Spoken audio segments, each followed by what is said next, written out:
እና ይሄ የመኖሪያ ቤት አስተዳደር አዋጅን እኔ በማስበው መሰረት ማለት ነው አይ ቲንክ ትንሽ አሜንድ መደረግ ያለበት ይመስለኛል። እንደነዚህ አይነት ማዕቀፎችን እንዴት ነው የሚስተናገዱት የሚለውን ነገር አይ ቲንክ ማየት ያለባቸው ይመስለኛል። ይሄ ጉዳይ የሚመለከታቸው የወረዳውም ሆነ የክፍለ ከተማው ወይንም ደግሞ ሌላ ከፍ ያሉ የመኖሪያ ቤት አስተዳደር አዋጅ የሚመለከታቸው ሰዎች ይህን ነገር ሊያዩት ይገባል።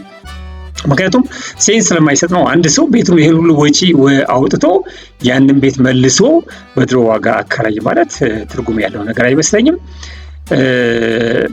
ይህም ነገር ደግሞ ይህም አይነት አሰራር ደግሞ ከፌዴሪ ህገ መንግስት አንቀጽ 40 ድንጋጌዎች ጋር የሚጋጭ ይመስለኛል።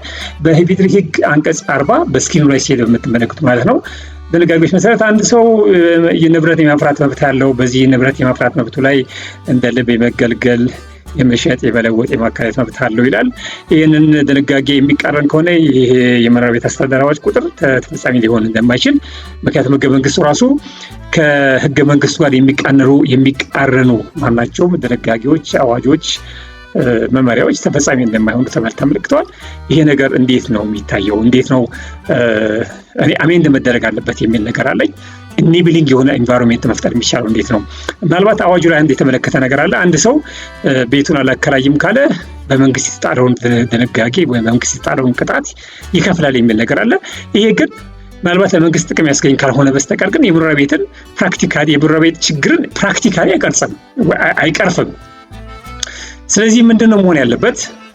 በተቻለ መጠን በመንግስት ወይም ይህን ህግ በሚያወጡ አካላት አካባቢ ኢኔብሊንግ የሆነ ኢንቫይሮንመንት ሊፈጠር ይገባል የሚል እምነት አለኝ።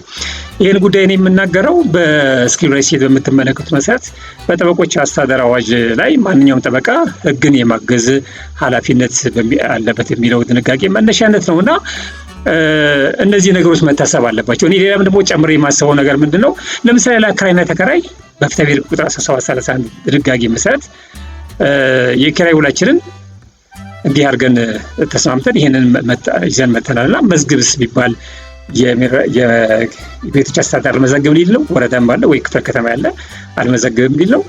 አልመዘግብስ ካለ ተፈጻሚነት አለው ወይ? ምክንያቱም በ1952 የወጣው የፍትሐ ብሔር ህግ እስካልተሻረ ድረስ ሰዎች እኛ ይሄን ሁሉ አድርገናል መዝገብልን ካሉ አልመዘግብም ማለት ይቻላል ወይ የሚለው ነገር መታየት ያለበት ነው።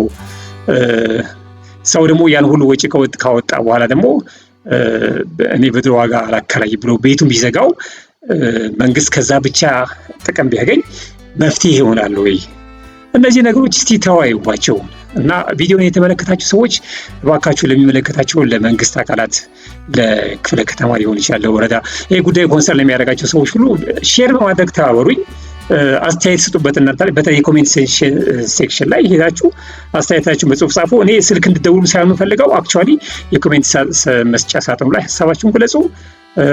ቪዲዮውን እስከ መጨረሻ ተመለከታችሁ አመሰግናለሁ።